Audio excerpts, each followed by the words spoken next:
Well, there's a small but growing movement where Americans are making things again. We have introduced you to J.W. Hume, the St. Paul leather goods makers who have gained attention in fashion magazines and Hollywood for their handbags and briefcases. Red Wing Boots is undergoing a renaissance for its Made in Minnesota heritage boots. Now, a Minneapolis man is handcrafting heritage watches, all from a tiny workspace in Northeast. WCCO's Jason DeRusha shows us why Leo Padron hopes to become the next Rolex or Movado.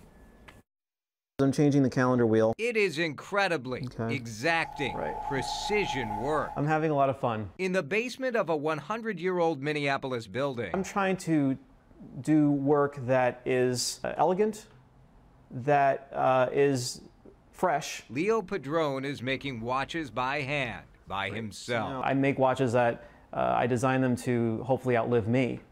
And that's a good feeling, knowing that I'm actually putting something interesting into the world. Leo's fascination began with this vintage timepiece from the mid-1900s. Well, it began with my grandfather's watch. His grandfather died and left his broken watch to Leo. What I wanted to do was to just get the watch working. He succeeded, and eventually his hobby of repairing old watches became a goal of creating new ones. Yeah, this is my first project.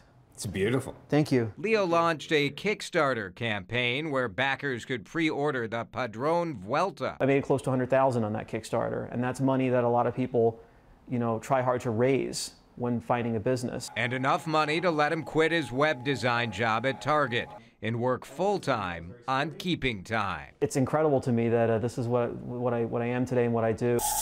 Get some dust out of the case.